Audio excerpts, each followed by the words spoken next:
환경과 인간 7장 내용 강의를 시작하도록 하겠습니다.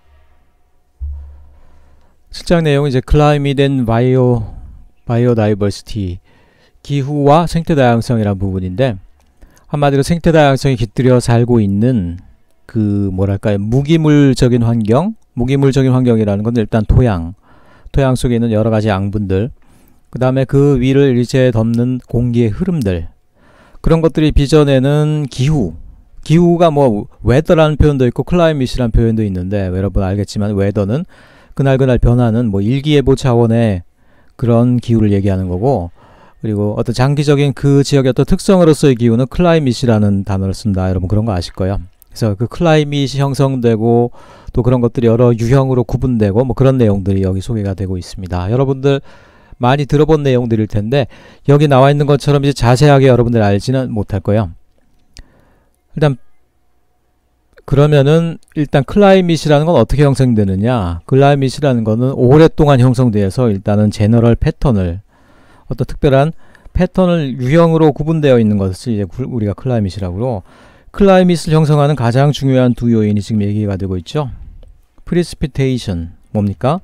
비, 강수량을 얘기하는 거죠. 강수량. 그냥 레인이 아니라 그 지역에 내려오는 총체적인 강수의 양, 그걸 얘기하는 거예요. 1년에 뭐 2000mm, 2300mm 이런 얘기를 하는 거 있죠. 그것에 해당하는 겁니다. 템퍼리처도 단순히 이제 그날의 기후를 얘기하는 것이 아니라 어떤 평균적인 기온들을 얘기하는 것이죠. 어쨌든 이 두 가지가 여러 가지 형태로 엮여서 하나의 어떤 지역마다 특성화된 패턴을 만들어내요. 그래서 그걸 갖다가 우리가 어떤 특정한 기후대, 클라이밋이다. 그럼 클라이밋이 정착된 땅덩어리를 우리가 뭐라고 그러냐? 바이옴이라고 그래요. 바이옴. 우리가 흔히 아는 단어는 아닌데 뭐 굳이 번역을 하자면 기후대를 얘기해요. 기후대. 예를 들어서 여러분 뭐 타이가 기후라든가 사바나 뭐 등등 있죠. 이런 것들. 그러니까 지구상의 땅덩어리들이 연속적으로 분포하는 게 아니고요. 그 지역마다 독특한 어떤 특정한 기후 패턴으로 분포를 해요. 마치 그래서 이걸 갖다 생태학자들 어떤 얘기를 하냐면, 지구의 땅덩어리들은 이렇게 마치 모자이크를 해놓은 것 같다. 모자이크를 뜯어 붙여 놓은 것처럼 조각조각이 서로 간에 구분되는 기후대로 분포가 되어 있다. 그래서 그런 기후대 하나하나를, 뭐야 이거 왜 이래?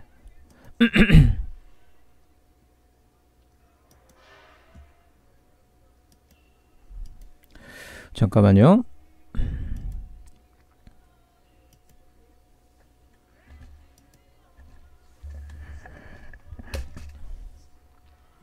아, 이거 끊어져 버렸네. 다시 한번.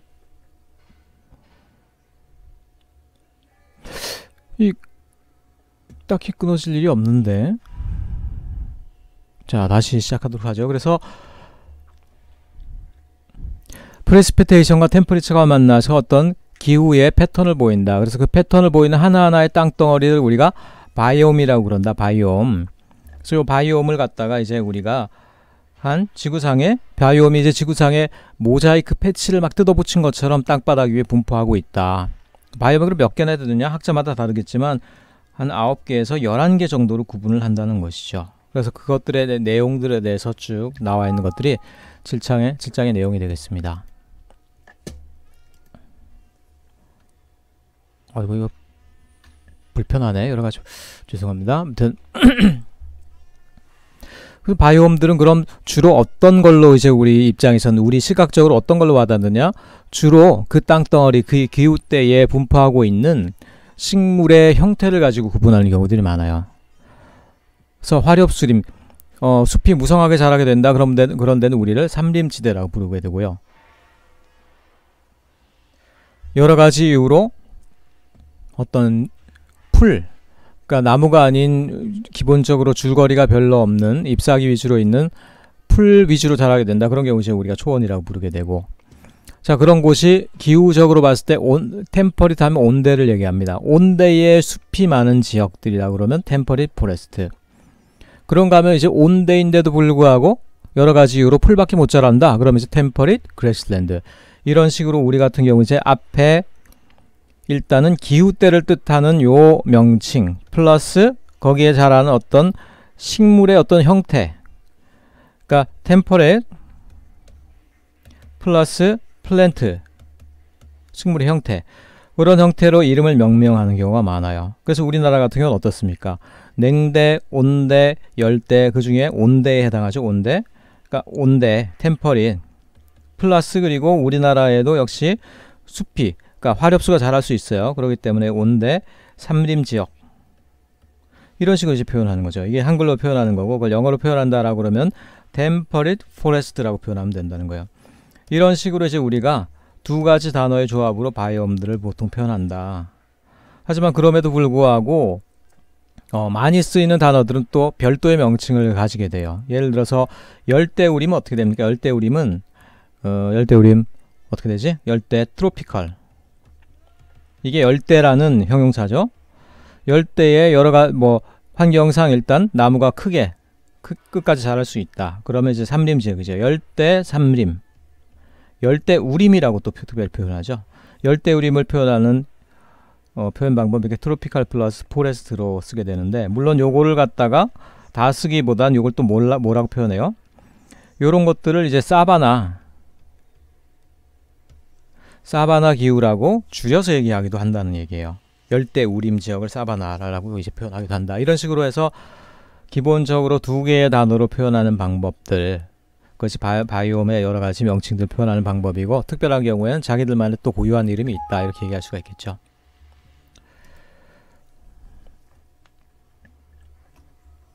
자, 그래서 냉대로 가면요, 극쪽으로 가면은 사실 아르크틱이란 단어가 또 붙어요. 극쪽에 있는 툰드라 기후, 아르크틱 툰드라 기후가 되겠고, 데저트 하면 이건 뭐 여러분 알겠지만 사막 기후. 사막 기후 같은 경우에는 특별히 이제 이 사막은 열대만을 얘기하는 게 아니고요, 냉대나 온대 지역에도 이 사막 기후가 있을 수 있어요.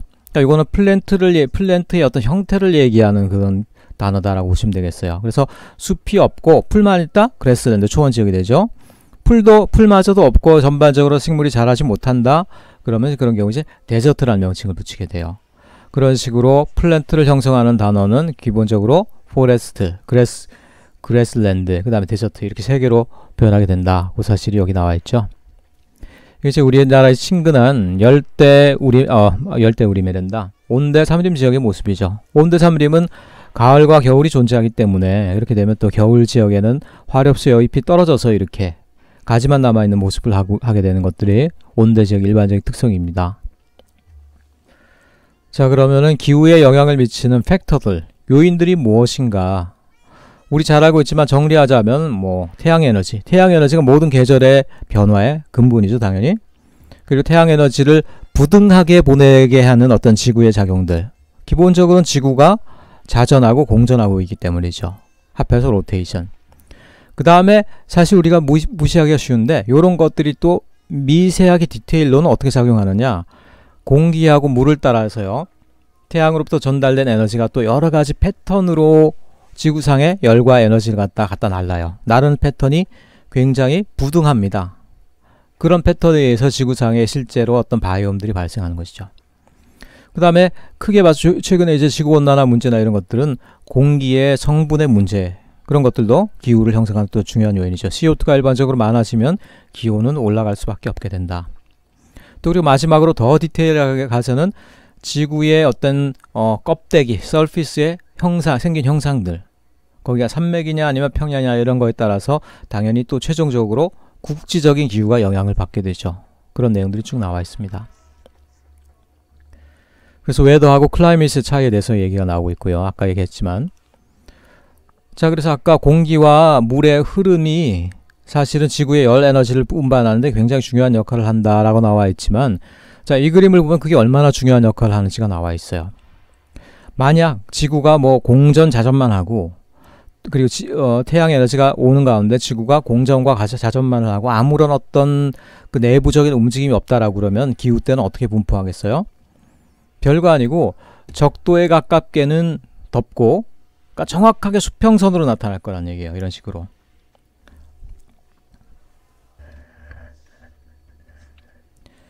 이런 식으로 적도 주변은 굉장히 덥고, 그 위로 가면서 어떻게 돼? 수평선에 따라서 점점 추워지는 이런 어떤 수평적인 분포 패턴이 나타날 거라는 거죠. 딴 요인이 없다라고 그러면. 근데 실제로는 그렇지가 않아요. 굉장히 불규칙하고 우리가 예측하기 어려운 형태로 나타납니다. 대표적으로 우리나라 기후를 통해서 한번 살펴보여드리면은, 우리가 굉장히 시베리아는 추운 동네로 생각하고 있죠. 만주 위쪽에 굉장히 춥고 거기 어떻게 사람이 사나 막 이렇게 생각한다는 얘기예요. 자, 그런데 그 수평한 위도별로 한번 쭉 가보세요. 유럽 쪽으로 쭉 가면은 놀라운 광경을 보게 돼요. 독일, 프랑스, 영국 남쪽 굉장히 따뜻한 지역으로 알려져 있거든요. 겨울에도 비가 내릴 정도로 굉장히 따뜻한 지역이에요. 근데 알고 보니까 거기가 시베리아랑 위도가 같네. 자, 우리나라 남한도 마찬가지예요. 남한이 온대 기후니까 여러분 중동 지역하고 별 관련이 없을 거라고 생각하고 있죠. 위도상 굉장히 큰 차이가 날 거라고 생각하고 있죠. 아니에요. 한번 쭉 옆쪽으로 가보세요. 아라비아, 이스라엘, 중동과 만나네요. 중동 지역과 위도가 사실 큰 차이가 안 나요. 중동은 굉장히 덥고 사막이 많다고 생각하고 있죠.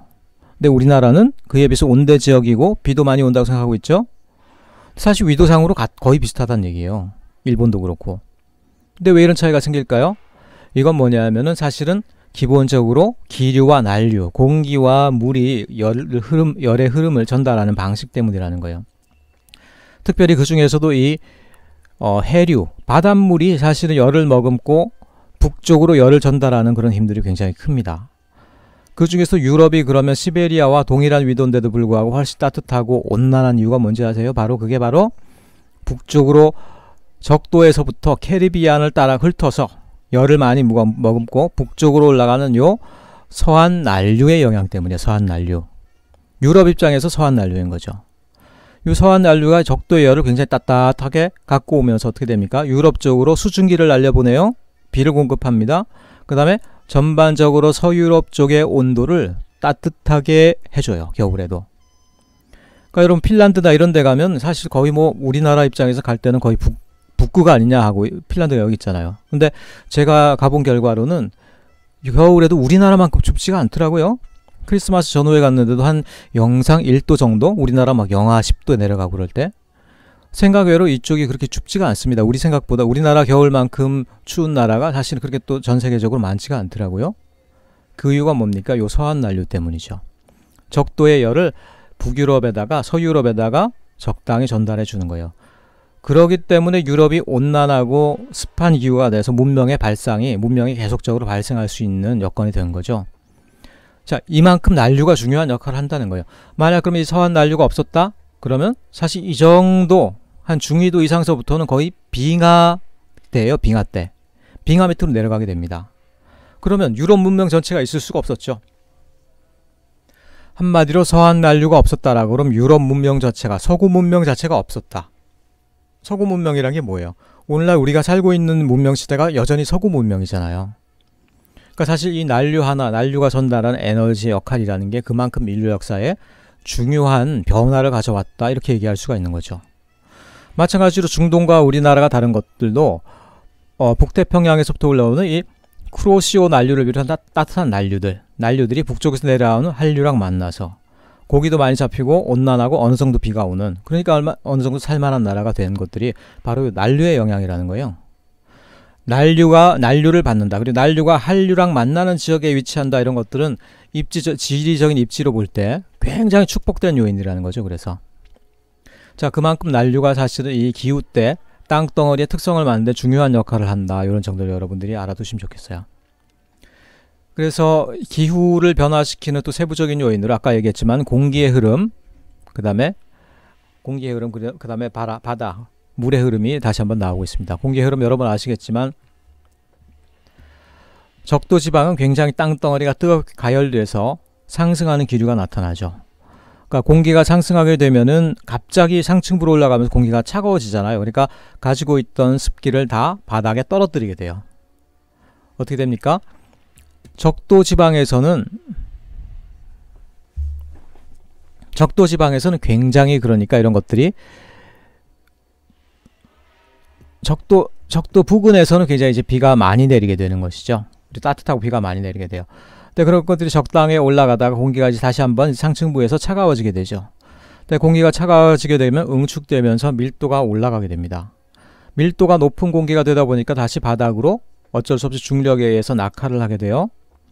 자, 그런데 문제는 뭐냐면 낙하하게 되는 공기는 굉장히 건조한 상태의 공기가 바닥으로 내려오게 되니까 위도 대략 30도 전후를 통해서는 어떤 기후가 나타나겠습니까? 물기가 없는 공기가 내려오다 보니까 굉장히 건조한 공기가 된다는 거죠. 그래서 만약 수평적인 분포만 있었다라고 그랬을 때는 사실 위도 30도 전후, 남쪽이건 북쪽이건 30도 전후에서는 굉장히 건조한 어떤 기후때, 말하자면 사막 기후가 형성되게 돼요. 자, 그러다 다시 또 그 공기가 올라가다가 다시 한번 북쪽에서 내려오는 공기랑 마주치면서 다시 한번 상승하게 돼요. 그래서 북쪽에 가서는 이미 기온은 냉대 기후로 접어들었지만 거기서 다시 한번 공기가 상승하는 여력을 가지게 되죠. 근데 공기가 상승하게 되면은 어쨌든 간에 남아있는 습기를, 그렇게 많은 습기는 아니지만 남아있는 습기를 다시 한번 땅 위에 떨어뜨리게 됩니다. 어느 정도 강수량이 많아지게 되는 거예요. 그러니까 추우면서도 강수량은 어느 정도 된다. 그러니까 뭐가 탄생하겠어요? 요 지역에는, 특별히 비가 많이 내리는 곳에는 침엽수림이 탄생하게 됩니다. 낮은 공기지만은 낮은 온도의 공기지만은 그럼에도 불구하고 강수량이 있다라고 그러면 침엽수가 이제 발생할 수가 있게 되는 것이죠. 그래서 이것들이 공기의 흐름이 전반적으로 수평선적인 어떤 기후대를 만드는 분포가 되겠어요. 하지만 아까도 얘기했지만 여기에 바다의 흐름이 겹쳐지면서, 사실 바다의 흐름이 열을 운반하는 데 있어서는 더욱더 중요한 역할을 하거든요. 그러면서 굉장히 불규칙한 어떤 모자이크 분포를 만들게 된다. 이렇게 이해를 하시면 되겠어요. 그래서 글로벌 커런트 얘기를 다시 한번 하고 있고요. 그래서 난류의 흐름들인데, 난류의 흐름을 자잘한 것 빼고 큰 것만 이렇게 엮어서 한번 그런 것들 쭉 연결해 보면 단 하나의 벨트로 연결되어 있는, 뭐 공장에 지나가는 컨베이어 벨트 비슷하게 되어 있죠. 단 하나의 난류의 산류로 변하는 이런 큰 하나의 순환으로 되어 있다는 것이죠. 그래서 지금 인류의 어떤 전반적인 어떤 개발, 토지 이용, 문명의 발달, 도시 분포 이런 것들은 이 난류 분포랑 굉장히 관련이 깊어요. 만약 그래서 난류 분포가 조금이라도 변한다, 끊어지게 된다, 그렇게 되면은 뭐라고 얘기할 수 있느냐? 예를 들어서 지구 전체의 어떤 도시들은 하나의 도미노라고 생각할 수가 있어요. 도미노를 잘 쌓아놨는데, 6,000년 동안 잘 쌓아놨는데 그거를 일시에 밑바닥에서 흔드는 것과 같은 역할을 하게 돼요. 그렇죠. 특별히 우리가 살고 있는 서구 문명, 유럽에서 발흥한 문명이죠. 우리가 하고 있는 대부분의 사회제도, 체계, 문화, 양식들은 서구 유럽 문명에 기반한 것들이 많다는 얘기예요. 유럽 문명이 발달할 수 있었던 게 무엇이냐? 사실은 사람이 살기 어려웠을 곳에 난류가 감으로써 사람들이 살기 좋은 온난한 기후가 됐단 말이에요. 그렇기 때문에 여기서 문명의 어떤 발흥이 가능했던 거라는 것이죠. 만약 그런데 이 기류가 끊어진다? 순간적으로 빙하기에 들어가 버린다? 그렇다라고 그러면 인류의 문명은 그동안에 어떤 써왔던 기록을 새롭게 다 폐기하고 새롭게 써가야 될 수밖에 없는 것들이 사실 이 기후의 영향이라는 거죠. 이 난류의 영향이라는 거죠. 특별히 그래서 우리 봤던 엘고의 불편한 진실 비디오를 봤고, 그리고 한 10여 년 전에 나온 투모로우란 영화가 있는데요. 그 영화도 어떤 시나리오에 근거하냐면, 만약 지구온난화가 계속 극화가 되어서 만약 요 땅이 어딥니까? 그린랜드죠. 그린랜드. 만약 그린랜드의 빙하가 녹게 되면, 수업 시간에 한번 얘기한 적이 있었을 거예요. 요 난류가 올라오고 다시 내려가는 요 힘은 요 빙하 때문에 가능한 거예요. 올라오는 난류를 식혀서 다시 한번 되돌려주는 거죠. 만약 근데 이 빙하가 일시에 순간적으로 많은 양이 녹아내린다. 어떻게 됩니까? 이 난류를 더 이상 돌려보내주지 못하게 해서 멈춰버리게 만들고 말죠. 만약 그럼 한류가 더 이상 공급 안 된다? 그럼 유럽은 원래 수평적인 기후, 공기가 나눠주는 수평적인 기후대, 그거에 의해서 유럽은 상당 부분이 빙하기에 들어서게 돼요. 우리나라도 빙하기만 살짝 면하는 정도에 아마 그 정도까지 기후가 변화될 거요. 자, 그렇게 되면 북반구 위주로 개발되어 있던 이 지구상의 모든 문명들이 사실상 파괴가 되는 것과 다름 아니에요. 그렇기 때문에 이 난류가 멈추게 되고 지구온난화가 혹시라도 빙하를 녹여서 난류를 멈추게 되지 않을까, 이런 거에 대해서 굉장히 기상학자들은 상당한 어떤 공포를 가지고 있다, 이렇게 얘기를 하고 있죠. 자, 그만큼 난류의 영향이 중요하다는 거예요. 그리고 난류의 영향은 우리가 잘 알지 못하지만 또 지구의 어떤 특별한 작용에 의해서 국지적으로 기류가 또 변하고 새로운 어떤 이상기온을 만들기도 해요. 바로 여러분 여러분 봤겠지만 엘니뇨라는 현상이에요. 엘니뇨. 엘니뇨인데 니뇨죠, 니뇨. 엘니뇨인데 이걸 갖다가 뭐 방송에서는 읽히는 대로 그냥 엘니뇨라고 이렇게 쓰기도 해요. 이건 잘못된 표현입니다. 엘니뇨가 맞는 표현이에요. 작은 꼬마라는 표현의 어떤 스페인어인가요? 남미 지역에 쓰이는 용어인데 이게 어떻게 탄생한 거냐면은 일단 기본적으로 남미 지역에서 있는 국지적인 해류는 이런 거예요. 일단은 남미의 해안 지역에서부터 대양 지역으로 이렇게 난류가 바람과 이제 난류가 향해서 나아가게 됩니다. 그래서 요런 바람, 요런 난류를 갖다가 사실은 이 남미에 있어서는 굉장히 축복으로 받아들였죠. 왜냐, 돛담배를 띄우면은 그걸 알아서 잘 밀어줘요, 배를. 태평양으로 잘 밀어주게 됩니다. 그렇기 때문에 배가 잘 나가게 하고. 또 하나 더 이제 이게 축복이었던 이유는 뭐냐면은, 자, 요 해안 지역에서 볼 때는 난류가 바깥으로 향하니까 이게 물의 압력 차이에 의해서 심해에 있던 한류, 그러니까 차가운 물이 올라오게 돼요. 아까도 얘기했지만 한류랑 난류가 만나게 되면 거기서 이제 조한 원장이 항상 탄생하게 되는 거거든요. 그렇기 때문에 여기서 난류와 한류가 엮이는 흐름이 발생하고 여기서 이제 고기가 굉장히 많이 잡히는 거죠. 그러니까 이 무역풍이라는 바람, 말하자면은 해안에서부터 대양으로 불어나가는 요 바람, 그리고 거기 따라서 딸려나가는 요 해류, 요거는 남미 지역에 사는 사람들에게 굉장히 축복된 바람이었던 거죠. 그래서 요 바람을 무역풍이라고 불러요. 무역풍. 트레이드 윈드죠. 무역하기에 굉장히 유리한 바람이라는 거죠. 그런데 이게 근대 이후에 무슨 일인지 모르겠는데 정확하게 바람과 난류의 방향이 이렇게 역전되는 현상이 발생해요. 그러고 나니까 남미 지역에서 어떻게 됩니까? 배를 띄워도 나가지도 않고 물고기도 잘 안 잡히고 이거 흉년이다 이렇게 생각하게 되는 거죠. 근데 제가 이게 나쁜 현상일 수 있다는 게 단순히 남미에서 이런 물고기 어장의 흉년이라는 그 문제뿐 아니라 사실 전 세계적으로 이게 이상하게 엘니뇨 현상이 발생하는, 직접적으로 발생하는 것은 이것이죠.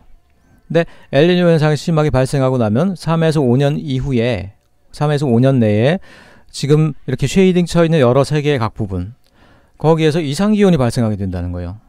우리나라도 포함되어 있네? 그래서 남미 지역에서 엘니뇨 현상이 심하게 나타났다. 그럼 대략 한 3년 이내에 우리나라에서도 기상이변들이 많이 나타나는 걸로 알려져 있어요. 뭐 폭우라든가 뭐 가뭄이라든가. 근데 아직도 기상학자들, 지구 생태학자들은 이런 것들이 어떤 메커니즘에 의해서 탄생하는지, 어떤 메커니즘에서 그런 연결이 일어나는지 정확하게 알고 있지는 않아요. 다만 엘니뇨 현상이 나타나게 되면 일종의 그런 것들은 세계적인 기상이변의 일종의 징조다. 이런 정도까지는 합의하고 있는 상황입니다. 어쨌든 난류나 어떤 공기 흐름들이 이렇게 순간적으로 국지적으로 또 다른 방향으로 나타나면서 여러 가지 기상이변을 나타나기도 한다. 이런 얘기들이 엘니뇨 현상에서 그 사례를 찾아볼 수가 있습니다. 세 번째는 지구의 어떤 껍데기에 생겨먹은 현상, 바로 그림을 가볼까요? 예를 들어서 온대 지역이고 비도 꽤 많이 내릴 수 있는 지역인데도 사막이 생기는 데가 가끔 있어요. 미국의 캘리포니아 모하비 사막이 이제 그런 경우거든요. 왜 그러냐, 이 그림에서 그냥 간단하게 나와 있죠. 우리나라도 동해안에서 뭐 높새바람 이런 것들이 있다. 여러분 뭐 배우지 있겠지만, 자, 태평양에서부터 온난 습유난 바람이 쫙 불어와요. 그러니까 여긴 좋죠. 굉장히 나무가 많고 숲이 우거져 있어요. 근데 큰 산맥 하나를 지나가게 됩니다. 산맥을 지나가면서 어떻게 돼요? 공기가 인위적으로 상층부로 올라가게 되죠. 아까 공기의 흐름에서 얘기를 했지만 공기가 인위적으로 상층부로 올라가게 되면 갖고 있던 물기를 다 떨어뜨리게 돼요. 그러면서 굉장히 습한 바람이 건조한 바람으로 변합니다. 아니, 산맥을 넘으면서 갑자기 습한 바람이 건조한 바람으로 변해버렸네? 그러니까 이 지역에서는 온대, 삼림 지역 형성되지만 산맥을 넘어서는 온대인데도 불구하고 사막이 생기는 거예요. 온대, 우리나라랑 공기 온도는 비슷해요. 하지만 습도가 적기 때문에 식물이 제대로 자라지 못합니다. 그러니까 선인장이라든가 이런 것들밖에 없는 사막지대, 온대에도 그러니까 사막지대가 생길 수가 있다는 거예요. 자, 그러면 이런 어떤 기후들이 바이옴, 기후대들의 분포나 특성에 어떤 영향을 미치는가를 한번 쭉 구분한 것들이 7장 2절에 나와 있습니다. 그래서 일단은 기온의 차이는 크게 봐서 세 가지로 나뉘겠죠. 열대, 뭐 적도는 대략 봐서 적도 근처, 온대, 우리나라 근처, 냉대, 북쪽으로 가고 북극이나 남극으로 가기 바로 전에, 이렇게 세 가지로 나뉘고요. 그리고 아까 말한 그러니까 식물의 형태, 플랜트의 어떤 폼에 대해서는 사막, 초원, 산림 크게 이 세 가지로 나누게 된다는 거예요. 그러니까 앞에 있는 형용사, 뒤에 있는 플랜트의 폼 이렇게 두 가지를 합해서 하나하나 어떤 기후대를 만들게 되죠. 그렇게 되면은 실제로 어떻게 얘기할 수 있어요? 앞에 있는 형용사 3개, 뒤에 있는 어떤 플랜트의 폼 3개. 그래서 바이옴은 기본적으로는 3 곱하기 3 매트릭스에 의해서 9개를 만들게 된다라고 볼 수 있겠죠. 9개. 근데 실제로는 9개뿐 아니라 아까 말한 어떤 국지적인 산맥의 형태라든가 국지적인 난류의 변화 이런 것들에 의해서 몇 개가 더 생기게 돼요. 그래서 9개 플러스 한 1개에서 3개 정도 해서 대략 11개에서 12개 정도의 바이옴이 있다 이렇게 얘기를 하고 있어요. 그래서 바이옴들은 어떻게 생겼다? 아까 얘기를 했지만 지구 땅바닥 위에 있는 그러니까 기후대가 연속적으로 쭉 변하는 게 아니라는 거예요. 가다가 갑자기 다른 기후대로 변하게 되는 그래서 전체적으로 봤을 때는 모자이크를 덕지덕지 붙여놓은 것 같은 그런 형태의 생태계의 모습을 하고 있다. 그런 얘기들이 여기 나와 있어요. 그래서 그 모자이크의 형태는 이렇게 되어 있습니다. 대략적으로 어떤 수평적인 분포가 나타나긴 나타나죠. 그럼에도 불구하고 수평적인 것만 있는 게 아니고 수직적인 구분들도 있고요. 굉장히 여러분 뭐 어릴 때 해봤던 신문지를 오려서 막 붙이는 거 꼴라주라 그러나요? 그런 거 한 것처럼 굉장히 불규칙하게 조각조각을 모자이크처럼 붙여놓은 형태라고 있죠. 이런 것들이 바이옴들의 분포하는 모습입니다. 그래서 여기는 대표적인 바이옴들이 나와 있고요. 어떤 것들은 아까도 얘기했지만 형용사 플러스 명사 형태의 바이옴으로 규정되고 어떤 것들은 자기들 나름대로 그냥 고유한 이름이 있기도 해요. 그리고 특별히 이제 지중해 연안의 경우에는 바다가 육지 속으로 깊숙이 들어와 있는 어떤 이런 환경 때문에 특별히 다른 기후대랑은 다른 독특한 어떤 기후를 형성하고 있죠. 지중해성 기후. 그래서 그런 것들은 셰퍼렐. 거기서는 이제 덤불 형태의 어떤 숲이 많이 자란다 해서 셰퍼렐이라는 어떤 명칭을 붙여서 기후대를 따로 또 구분하고 있기도 해요. 지중해 근해에만 있는 그런 기후대가 되겠죠. 자, 이런 것들이 지구 전체의 어떤 기후대의 모습이고요. 기후대가 변함에 따라서 생기는 어떤 식물의 모습들이 이렇게 변해간다는 거예요. 열대우림에서 나무가 제일 잘 자라죠. 제일 나무가 크고 빠르게 자라는 경우에요. 근데 이런 것들이 온대로 오면 나무가 살짝 줄어들면서 또 색칠이 돼 있죠. 겨울이면 잎이 떨어진 화렵수가 된다는 거예요. 그러다가 극기후로 가면 어떻게 됩니까? 더 이상 얘네들이 낙엽지기도 어려워 잎을 유지하기가 어렵다는 거예요. 비는 어느 정도 오지만 일조가 이제 적은 지대이기 때문에 그러니까 이런 경우에는 침엽수로 변하게 돼서 침엽수를 통해서 열을 보존하는 형태의 어떤 그런 나무들이 형성됩니다. 그 침엽수가 버틸 수 있는 것도 한계가 있죠. 온도가 점점 더 차가워지면 침엽수도 이제 줄어들다가 결국은 뭐가 됩니까? 툰드라 지역으로 가면 이제 여기서는 모시스 이끼 종류밖에 안 자라요. 이끼. 그러다 결국 이제 아무것도 없는 빙하만 있는 극기후로 변하게 되는 것이죠. 이런 것들이 아까 얘기한 플랜트의 폼이 되겠어요. 예.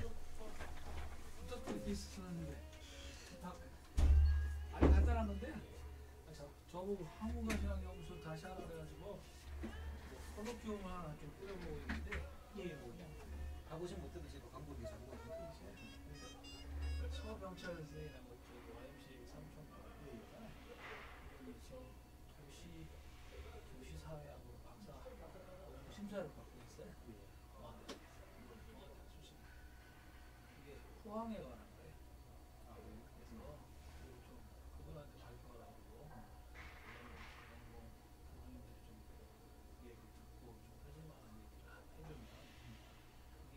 우리도 도움이 되지만 인풋을 할 수 있을 것 같아서 요번 학기에 끝내시나요? 지금 뭐 너무 심사를 받기 시작한 지는 벌써 한 2년 됐죠. 몇 년 전에 다시 들은 것 같아요. 그러다가 이제 이러고 심사 받고 또 이러고 이번이 마지막인가 봐. 도시 레진 뭐 시민사회 입장에서 뭐 하는 정책 평가 이런 거 같은데 이제 도시 발전 연합이 만들어졌다가 다시 깨졌다나 다시 도전을 받았다. 무슨 소리 하는데 빨리 끝내라고 전화가지고 날짜가 언제냐면 다음 주 목요일 날짜입니다. 양반이 발제하고 20분 정도 발표 원고 나오면 줄 것 같아요.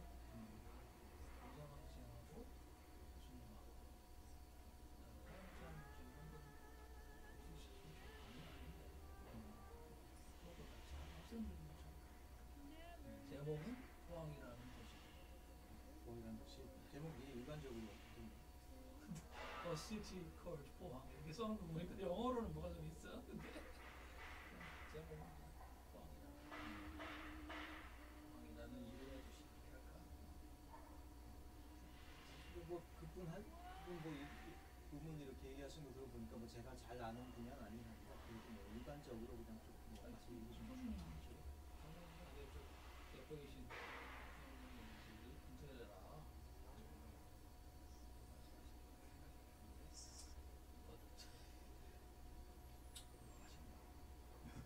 물론 아시고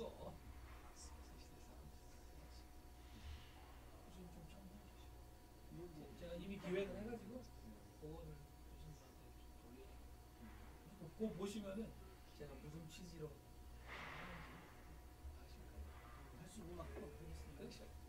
그 에이스 사업 지원을 받아가지고 약간 사례비 드리는데 5만 더뭐더 주라고 줄수 있는 전랑 또 싸워야 되는데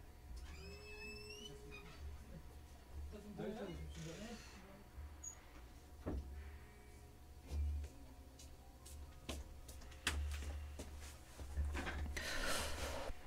미안합니다. 갑자기 손님이 찾아와가지고 잠깐 얘기해서 돌려보냈어요. 자, 어쨌든 온도에 따라서 이렇게 플랜트의 폼들이 쭉 달라진다는 거 얘기 드렸고, 그거를 이제 이렇게 마치 지구와 같은 전체 반구 형태에다 나타내 본 게 이렇다라는 거예요. 요 Y축에 해당하는 거는 열대 따뜻한 곳에서부터 냉대 차가운 곳까지 가는 온도 분포에 따른 변화를 나타내고 있고요. 요 Y축에 X축에 대한 것들은 요거는 뭐 꼭 지구라기보다 X축 습도의 변화를 얘기해요. 가장 강수량이 많은 곳에 강수량이 적은 곳. 그러니까 이걸 그림 보면 알 수 있는 게 뭐냐, 일단은 차갑더라도 온도가 차갑더라도 어느 정도 습기 강수량이 있으면 그래도 나무가 자란다는 거예요. 그런데 강수량이 줄어드는 어떤 한계 이상에서는 사실은 풀이나 아니면 덤불, 그것도 안 자라는 어떤 그런 기후들이 나타나게 된다는 거죠.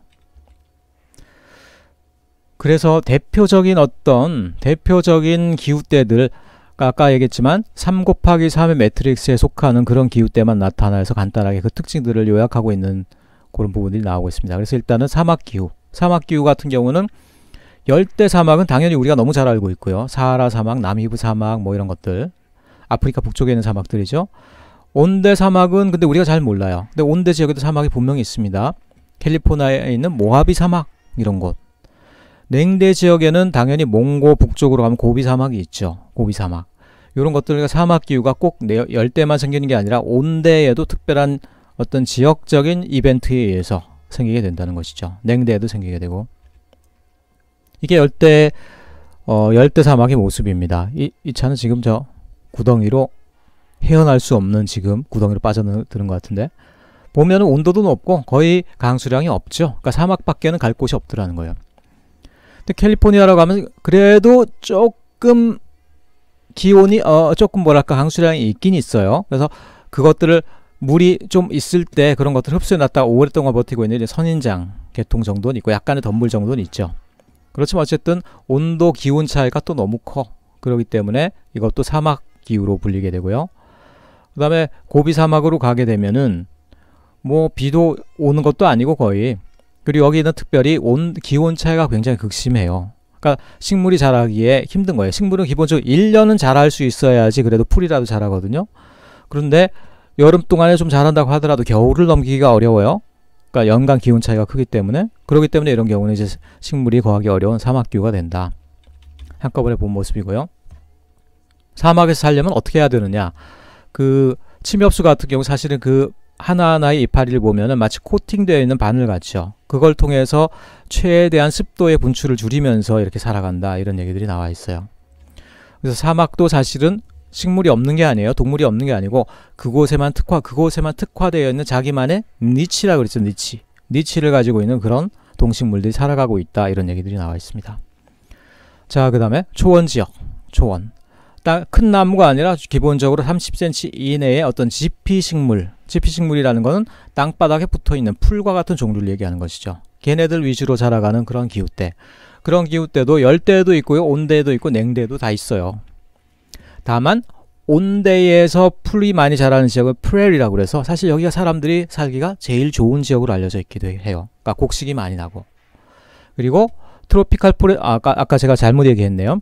트로피칼 그래스랜드가 사바나네. 트로피칼 포레스트가 아니고 트로피칼 그래스랜드. 열대 초원 지역이 사바나라고 그러네요. 그러니까 열대 초원이라고 그러면 주로 코끼리, 얼룩말, 뭐 사자 이런 데 애들이 사는 곳 있죠. 그러니까 열대 초원 지역, 아프리카 초원 지역. 그런 곳이 사바나라고 부르고 있죠. 그런가 하면 북쪽으로 가면서 풀밖에 안 자라는 지역은 툰드라라고 그러고 있어요. 그림 한번 볼까요? 이게 이제 아프리카의 주로 우리가 생각하는 동물원 계통의 어떤 야생동물들이 주로 사는 곳, 트로피칼 그래스랜드. 왜 그럼 여긴 나무가 별로 없느냐? 사실 이 지역에는 나무가 있는 것이 오히려 불리해요. 일단 나무가 없는 이유는 뭐 건기와 우기가 있기 때문에 우기와 건기에서 나무가 살아남기가 굉장히 힘들다 이런 요인도 있어요. 그리고 또 하나는 생태계 필요에 의해서도 나무가 이렇게 보면 띄엄띄엄 떨어져 있죠. 왜냐하면 여기 사는 곳은 대부분 초식동물이 많아야 돼요. 육식동물이 살아가기 위해서는 그 밑에 있는 먹이사슬상에 있는 초식동물이 많아야 된다는 거거든요. 초식동물이 많아야 된다는 거는 사실은 풀이 많이 자라야 된다는 거예요. 근데 나무가 많이 자라게 되면 햇볕을 가리고 풀이 많이 자라질 못해요. 그렇기 때문에 보면 특별히 코끼리가 이런 경우에는 이유를 알 수 없이 괜히 나무를 한번 툭툭 들이받아서 무너뜨리는 경우들이 있더란 얘기죠. 왜 그럴까? 사실은 그게 본능에 의해서 나무보다는 풀이 많아야 되는 지역임을 알기 때문에 그렇다. 그래서 코끼리가 일종의 초원 지역을 수호하는 수호자 역할을 한다 이런 얘기를 했었죠. 그러니까 나무보다는 풀 위주로 자라는 곳, 그것이 바로 열대 초원 지역, 사바나라고 불리는 지역입니다. 그리고 온대 지역에서 있는 초원 지역, 특별히 이런 데 농작물을 많이 기르는 지역으로 알려져 있죠. 조금 연교차가 크고요. 강수량의 분포도 좀 분포가 격차가 크다 보니까 나무가 많이 자라기엔 부족한 지역이라는 거죠. 그리고 콜드 그래스랜드, 극지방에 가까이 가서 굉장히 추운 지역인데 그럼에도 불구하고 어느 정도 풀은 자라는, 특별히 이 지역은요 우리나라의 겨울 철새들이 여름에 가는 곳으로 많이 알려져 있죠. 겨울 철새들이 여름에 여기를 가면요 우리나라 겨울과 비슷한 느낌을 가지면 살 수가 있는 거예요. 특별히 여기에는 이제 퍼머프로스트라는 것들이 있는데 땅바닥이 이렇게 있어요. 땅바닥 내려가다 보면 한 1m 이상 내려가면 갑자기 얼음이 나옵니다. 이렇게. 그리고 이 얼음이 여름에는 좀 더 내려가고요. 녹아서. 겨울에는 좀 더 이렇게 차가 올라오겠죠. 하지만 어쨌든 1m 이상 내려가면 항상 얼음이 이제 분포를 하고 있더라는 거예요. 그럼 얘네들이 생태적으로 어떤 역할을 하느냐? 여름에는 얘네들이 어느 정도 이제 물이 녹으면서 얘네들이 모세관 현상을 따라서 물이 지표로 이렇게 따라오르게 돼요. 그래서 지표에서 조그만 어떤 베이진들을 만들게 됩니다. 이렇게 조그만. 그럼 어떻게 되겠어요? 여기 이렇게 여러 가지 벌레들이 많이 꼬이겠죠? 요 벌레들을 잡아먹는 뭐가 필요하겠습니까? 이제 철새들이 날라와서 얘네들을 먹잇감으로 삼게 되겠죠. 그러면서 여기에 많은 이끼들이 펴면서 이런 데를 갖다 이런 것들을 술록이 먹게 되겠죠. 그러니까 특별히 술록하고 우리나라의 어떤 겨울 철새들, 그들이 가서 여기 사는 그들의 보금자리가 되는 거예요. 그러니까 추운데 이끼하고 풀밖에 없다? 그럼에도 불구하고 걔네들이 생태계에서 차지하는 역할이 굉장히 중요한 거죠. 자, 세 가지를 나타내고요. 그래스랜드 세 가지, 초원지역 세 가지를 나타내고 있고요. 초원지역이 특별히 많이 파괴가 되고 있는데 이것처럼 대량 농작물 지역으로 많이 파괴가 되어 왔다 이런 얘기들이 나오고 있어요. 마지막으로 이제 산림지역, 그러니까 나무가 크게 자랄 수 있는 지역, 그런 지역도 역시 열대, 온대, 그리고 침엽수림 이렇게 세 가지가 있다라는 거예요. 열대우림이에요. 이거 말할 것도 없죠. 물론 비가 계속 많이 내리는데 물론 조금 내리는 때가 있긴 있어요. 하지만 사시사철 강수량이 끊이지 않는다. 그리고 온도가 거의 평균적으로 25도 이상이에요. 이러니까 나무가 결국 어떻게 됩니까? 한 번도 낙엽이 지지 않고 끊임없이 자라게 되는 지구상에서 제일 충만한 어떤 생태계를 이루게 되는 것들, 그런 것들이 열대우림이죠. 특별히 비가 많이 온다 해서 레인자를 또 껴넣어서 열대우림이라고 부르고 있어요. 딱 봐도 요거는 굉장히 친근하죠. 우리나라 가을 모습이에요. 지금 이제 좀 있으면 한 보름 정도 있으면 생길 우리나라 낙엽지는 모습이죠. 강수량이 어느 정도 연중 고르고, 그리고 온도, 기온 차이도 있긴 하지만 그래도 크게 크지 않고, 그래서 나무가 여기 기온이 낮아지는 시점에 낙엽이 짐으로써 요 겨울을 갖다가 극복을 해요. 그러면서 계속 자라게 돼요. 그런 형태의 것들이 온대 삼림인데 거기다가 침엽수림이라는 글자인 deciduous를 붙여가지고 온대 화렵수림. 침엽수림이 아니고 지금 강의를 빨리 하려다 보니까 막 정신이 없어서 그래. 온대 화렵수림. 화렵수림은 이제 낙엽이 지는 그런 형태의 나무를 얘기하죠. 그런 것들이 이렇게 나타나게 된다. 자, 그리고 이거는 우리나라 특별히 강수량과 관련해서 최근에 나타난 변화에 대한 자료인데요. 여러분 그 영국이 비가 많이 오는 나라로 알려져 있죠. 그러니까 영국 신사하면 늘 우산을 들고 다녀야 되고 비가 많이 오는 나라다 그럼 영국으로 알려져 있죠. 또 최근에 우리나라가 비가 꽤 많이 오기 시작했어요. 이제 최근에 자료 보니까 드디어 영국을 넘어섰다는 거야. 영국보다 비가 많이 오는 나라예요. 그래서 우리나라 강수량이 굉장히 풍부한 나라가 돼 있는데 그런데 한편으로 어떤 얘기를 합니까? 유엔에서 우리나라가 조만간 가을수국, 물이 모자란 나라가 될 것이다 이렇게 얘기하고 있죠. 왜 그럴까? 우리나라가 비가 점점 많이 오는 나라가 되고 있어요. 그런데 점점 물이 모자란 나라가 되고 있어. 사실은 그건 뭐냐면 비가 많이 내린다라고 그러지만 이런 것들이 최근에 뭐 올여름에도 그랬지만 대부분 집중호우의 형태로 오고 있어요. 그러니까 사시사철 고르게 꾸준히 오면 얼마나 좋아. 그러면 사실 사람들이 살기가 좋고 물을 활용하기가 좋거든요. 그런데 여름 한철에 폭우, 태풍 이럴 때 한꺼번에 물이 몰아닥치기 때문에 그런 물은 사실 피해가 되고 우리한테 많은 어떤 자원으로서의 도움이 되는 물이 아니라는 거예요. 그래서 그런 것들이 문제가 되고 있다. 이런 상황들이 지금 나와 있길래 그 자료를 넣어봤습니다. 그리고 아까 수업에서도 얘기한 적이 있지만 희한하게 자 남해안에 비가 많이 오는 거 이해하겠어요. 태풍이 몰아치고 또 바다가 가깝기 때문에 동해안에 비가 많이 오는 것도 이해가죠. 왜냐하면 높새바람이 들어오면서 아까도 얘기했지만 이 영동 산맥을 지나면서 빗물을 많이 떨어뜨리게 되죠. 그러니까 여기도 비가 많이 올 거라는 게 예상이가. 근데 지금 제가 말하고 싶은 거는 요 딱 수도권에 비가 많이 수도권 특별히 인구 분포가 많은 요 지역 그렇죠? 요 지역에 비가 많이 내린 이유는 뭘까? 그게 아까도 얘기했지만 도시 지역의 도시 열섬 현상이 도시 지역에 있는 인공적인 구조물들이 많은 강수량을 부르는 어떤 그런 현상이 나타나고 있지 않느냐라는 가설이 있죠. 그 가설이 지금 거의 그대로 나타나고 있지 않느냐 하는 걸 지금 우리나라 강수량 분포가 나타내주고 있어요. 거기에서 포항이나 경북 지역은 굉장히 비가 적게 오는 편에 속하고 있습니다.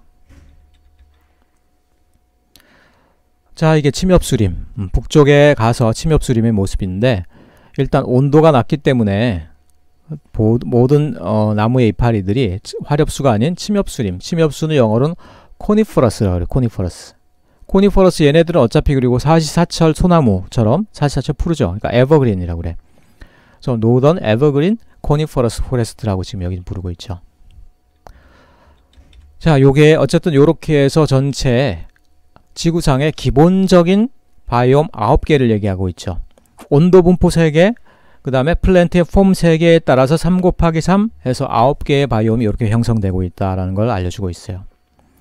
그리고 거기에다가 각각 국지적인 특별한 여건에 따라서 별도로 나타나는 몇 개의 바이옴들이 더 있다고 그랬죠. 아까 뭐 지중해 연안 지역이라든가 이런 부분들 그런 것들을 합해서 전체 한 11개에서 12개 정도의 바이옴으로 구분한다. 이렇게 얘기를 하고 있어요. 자, 넘어가도록 합시다. 그리고 특별히 뒤에 보면 특별히 생태지역으로 굉장히 또 중요한 지역으로 마운튼, 산하고 또 뒤에 가다 보면은 스웸프, 늪 지역이 얘기가 되고 있어요. 한번 써볼까요? 마운튼하고 스웸프. 스웸프, 늪이라고 그러는데 늪이라는 얘기보다 좀 더 일반적으로 웨트랜드라는 표현을 더 많이 쓰죠. 젖은 지역이라는 얘기인데 젖은 지역이란 건 뭐냐면 이거는 뭐 정의로 볼 땐 한 수면이 1m 이하인 수심이 1m 이하인 모든 습지를 다 사실 웨트랜드라고 부른다라고 이제 그 뭐죠? 습지 협약 람사르 습지 협약에서 이제 규정을 해놓고 있습니다. 그렇기 때문에 바닷물이나 어떤 호수라고 할지라도 1m 이하인 지역이면 다 습지에 포함돼요. 자, 특별히 육지에서 마운튼 산하고 습지가 왜 중요하냐 거기에 대해서 설명이 나와 있는데 여기 보면 그래서 생추어리라는 표현이 나와 있습니다. 생추어리 하면 우리로서는 성지를 얘기해요. 성지 순례하다 할 때 성스러운 것, 홀리 플레이스. 근데 여기 생추어리라는 표현은 뭐냐? 생태학적으로 볼 때 여기가 성지라는 거예요. 무슨 얘기냐? 자, 여러 가지 도시개발이나 아니면 자연적인 재앙이 있었다, 오염이 있었다, 동물들이 어디론가로 피난을 가야 되죠.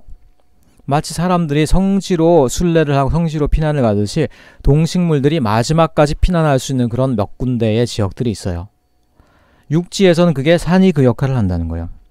습지 중에서는 스웸프, 그러니까 습지가 그 역할을 하게 된다는 것이죠. 왜 그러냐? 뒤에 이유가 나와 있는데, 자, 산 비탈에서부터 정상을 향해 찍은 사진이에요. 보면 알겠지만은 가까운 곳에서는 프레리, 그래슬랜드, 초원의 모습을 하고 있죠. 좀 가다 보니까 침엽수림이 나오네. 더 올라가다 보니까 극기후처럼 북극기후 같은 게 나오네. 만년설에. 말하자면 거대한 산맥 하나가 우리가 생각하는 모든 형태의 바이옴들 있죠. 그런 것들을 조금씩 갖고 있다라는 거예요. 산 하나가 말하면 지구 생태계의 축약판이라는 거죠. 그러니까 생태계들이 피해를 입었을 때 얘네들이 여기로 피난을 가고 도망칠 수 있는 그런 자기들만의 어떤 공간들이 산 어디엔가는 있을 수 있다는 얘기예요. 그러니까 산을 잘 보존한다는 건 뭐예요? 생태계가 피난처를 가지고 있다는 얘기라는 거예요. 그러니까 우리가 도시를 개발한다고 하더라도 그 옆에 있는 산은 버퍼를 둬서 잘 보존할 필요가 있다는 거예요. 왜냐하면 산 하나가 생태계에 있어서는 자기들의 집이 어디엔가 있는 거대한 지구의 축소판이 될 수 있기 때문이다 라는 얘기죠. 자, 그리고 습지로 내려가는데 물에 대한 것들은 뭐 간단하게 그림만 보도록 해요. What are the major types of aquatic system이라는 건데, 일단은 바다가 중요한 이유는 바다가 사실은 지구의 4분의 3이다. 우리는 모르지만 사실 바닷속에 엄청난 생태계의 연결고리가 있어요. 굉장히 많은 스토리가 있어. 다만 우리가 그걸 눈에 안 보이니까 무시할 뿐이라는 거예요. 어떤 사람이 이런 얘기를 하죠. 우주를 정복할지 몰라도 우리가 인류가 바다를 끝까지 정복하기는 어려울 거다. 이런 얘기를 할 정도로 아직 바다, 심해에 있는 여러 가지 생태계의 모습들, 그런 것들 아직 우리가 모르고 있는 부분들이 굉장히 많다는 것이죠. 바다 생태계의 모습들이 이렇게 쭉 나와 있고요. 바다 생태계들이 주로 왜 파괴가 되느냐? 바다의 자원을 빼먹기도 하고 바닷가를 다 죄다, 사실 해안이 사람들이 살기에도 좋고요. 그 다음에 산업단지를 개발하기에도 좋아. 포항을 보면 알 수 있죠. 포항의 어떤 영일만 해안이 사실은 뭐냐면 고래들이 제일 많이 거주하던 바다 생태계의 굉장히 핵심되는 생추얼이었어요. 근데 그런 곳은 어떻게 됩니까? 지금 제철 산업단지, 도시가 들어서면서 그 생태계가 파괴가 돼버렸죠. 그러니까 이런 부분들, 바다 생태계가 사실 굉장히 손상되기 쉬운 이유가 사람들이 이용하기에도 좋은 그런 땅이 바로 해안 지역이기 때문이다라는 거예요. 바다도 이렇게 뭐 냉대, 온대, 열대 이렇게 나뉘는 것처럼 사실 바다도 빛이 들어오는 정도에 따라서 세 가지 층으로 나뉜다는 거예요. Euphodic zone, bathyal zone, abyssal zone 이런 식으로 나와 있는데, 특별히 abyssal zone 이런 데에는 어떤 놈들이 사는지 아직 우리가 잘 몰라요. 잘 들어가 본 적이 없어. 영화 감독 제임스 카메론, 그 양반이 어떻게 자기 돈 들여서 마리나 해구라고 해서 제일 깊숙이까지 내려가 본 사람이라고 그러죠. 세계 신기록 세웠다라고 그러죠. 그 사람이 조그마한 그 잠수정에 들어가서 최고 가라앉은 거예요. 그게 아마 3000m인가 그럴 거예요. 근데 몇 킬로미터까지 내려가는 이 심해에 살고 있는 생태계에 대해서는 우리가 아직 잘 모르고 있다는 측면이 많죠. 그래서 이게 길이 1.5m짜리 괴물 물고기가 우리나라에서 얼마 전에 잡혔는데, 딱 봐도 이게 무시무시하게 생겼죠. 옛날에 이런 거 잡히면 이게 괴물이다, 막 재수없다 막 그러고 그랬는데, 사실 어떻게 해석할 수가 있어요? 심해에 사는 애들인데 뭔가 바다 생태계의 교란이 일어난 거야. 그래서 얘네들이 이제 근해까지 올라와서 어쩌다가 물고기 잡는 어망에 잡힌 것이죠. 왜 이런 일이 일어나느냐? 옛날 어민들이 괴물 물고기가 잡히면 재수없다 그랬는데 그 말이 어느 정도 맞죠. 뭔가 바다 생태계에 문제가 생긴 거예요. 그러니까 심해의 물고기가 가끔 가다 근해에 잡히는 바람에 뭐 괴물 물고기 소동이 나타나기도 하고 그렇다는 건데, 결국 이런 것들이 뭐냐면 바다 생태계로 봤을 때는 뭔가 간섭이 일어나고 해방이 일어났다, 뭔가 좋지 않은 일이 일어났다라는 징조라고 볼 수가 있다는 것이죠. 특별히 어떤 연안 지역, 그러니까 육지와 바다가 접하는 지역의 바닷가가 많이 지금 손상되어 왔다. 그러니까 여러분 이 포항의 과메기 문화만 보더라도 얼마나 해양 생태계가 파괴되고 있는지 알 수가 있어요. 과메기 하면 어떤 생선으로 만드는 건지 여러분 아세요? 과메기 하면은 여러분 꽁치라고 알고 있죠? 아니에요. 원래 꽁치는 어떻게 됩니까? 원해에서 잡히는, 근해에서 잡히는 게 아니라 저런 원양에서 잡히는 거예요. 원양, 먼 바다에서. 근데 과메기 하면 포항의 특산물이라고 되어 있는데 왜 특산물이 왜 그럼 태평양에서 잡히느냐는 얘기예요. 아니죠. 원래는 원래는 그러니까 포항, 영일만 바닷가 가까운 곳에 잡히는 청어를 말려서 만드는 게 과메기였단 말이에요. 그런데 청어가 근해에서 잡히질 않아. 자꾸 메말라가 멸종되어가. 그러니까 어떻게 됩니까? 멀리는 바닷가 생선을 사다 보니까 그게 청어가 어느 순간 꽁치로 바뀌어버린 거예요. 그래서 여러분들이 지금 꽁치 말린 걸 먹으면서 이게 과메기의 참맛이다 막 그러고 있는 거 아닙니까? 사실은 그게 원조 과메기는 아닌데 원래는 청어를 말려서 만드는 겁니다. 청어를 말린 과메기는 저도 가끔 먹어봤는데 굉장히 기름기가 많고요. 우리 취향엔 좀 달라. 이미 우리는 이제 꽁치를 말려서 만든 과메기에 익숙해져 있는 것이죠. 어쨌든 포항만 하더라도요. 이제 더 이상 근해에서 고래도 없고요. 물고기도 이제 안 잡혀. 그러니까 과메기 만드는 꽁치도 멀리서부터 잡아다 날라야 된다는 얘기죠. 이런 것들이 다 바다 생태계가 얼마나 이제 특별히 육지와 가까운 근해 생태계가 얼마나 많이 바뀌었는가 이런 것들을 알려주고 있다라고 해석할 수가 있겠죠. 자, 이게 스웸프, 대표적인 습지의 모습이에요. 생태계들의 보고입니다. 그리고 우리나라만 하더라도 한반도 근해 해안가에 이렇게 맹그로브라고 그래서 옛날에는 뿌리의 절반은 바다에 절반은 육지에 걸쳐있는 이런 형태의 식물이 굉장히 많았다라고 그래요. 얘네들이 바다 생태계를 굉장히 안정시키는 역할을 하고 또 태풍이나 큰 파도가 일어나는 것들도 막아주고 해서 육지의 생태계를 보존해 주기도 하고 그래서 해양 생태계를 굉장히 이제 풍성하게 하는 어떤 식물군이었는데 이런 것들도 역시 최근에는 많이 사라져 왔다. 지금 이제 동남아의 인근해를 제외하고 나서는 거의 찾아보기가 어렵죠, 이제는. 그리고 또 하나 해양 생태계 중요한 역할을 하는 거 코랄 리프. 일전에도 얘기한 적이 있지만 바다 생물들, 바다속 생물들 일종의 도피처의 역할을 해요. 근데 얘네들이 많이 지금 죽어가고 있다. 특별히 또 얘네들이 자살하고 있다. 이런 얘기도 있죠.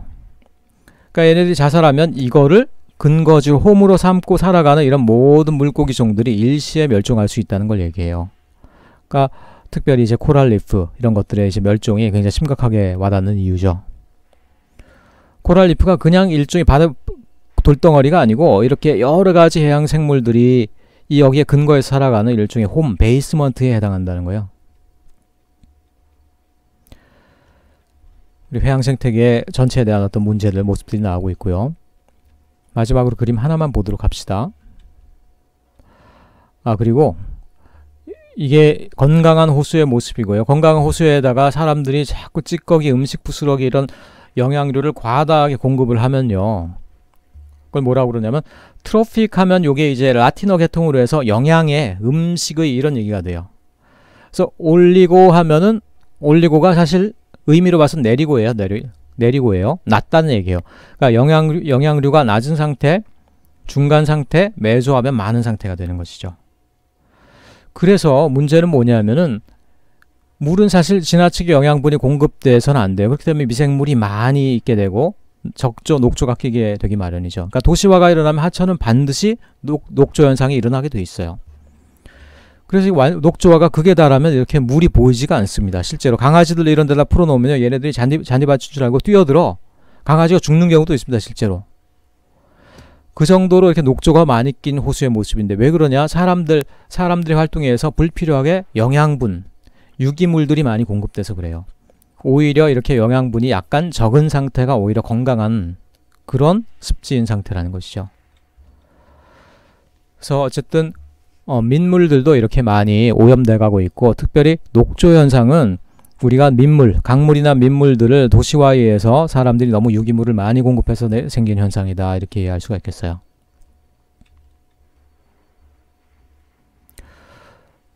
그래서 어쨌든 민물 주변의 사람들이 습지 주변의 사람 도시를 만들고 습지를 또 없애버리고 거기를 또 도시화를 하고 이런 부분들이 굉장히 문제고 그러는 바람에 생태계로서는 물을 잃을 뿐 아니라 자기들의 최후에 피할 수 있는 생추어리에 해당하는 그 공간을 잃게 되는 것들 그런 것들이 문제다라고 나와 있다는 거예요. 그러니까 습지, 늪이라는 거 예전에는 이런 것들을 별로 우리가 개의치 않았어요. 근데 최근에는 습지 협약이라는 걸 만들어서 각 나라별로 습지를 보존하기도 하고 우리나라 같은 경우도 우포늪이라고 있어요. 우포늪. 우리나라에서 얼마 남지 않은 자연적인 늪이에요. 거기도 가보면 절반 정도는 이미 논밭으로 쓰이고 있다는 걸 우리가 알 수가 있는데 그럼에도 불구하고 그렇게 큰 늪이 아직도 보존되어 있는 건 거의 우리나라에선 유일무이한 사례다라는 거예요. 자, 여러분들이 만약 시간이 된다라고 그러면 특별히 우포늪을 한번 돌아보시기 바래. 그게 그래도 우리나라의 어떤 가장 태초의 어떤 환경들, 오래된 습지 환경을 가장 이제 잘 보존하고 있는 곳이기 때문에 한 번 정도 이제 여러분들이 가볼 만한 곳이라는 생각이 듭니다. 자, 어쨌든 7장 내용은 이렇게 좀 짧게 빨리 강의를 마치도록 하고, 요걸 토대로 여러분들이 아마 뭐 시험 준비를 한다라고 그러면은 뭐 괜찮을 것 같다는 생각이 듭니다. 수고하셨습니다.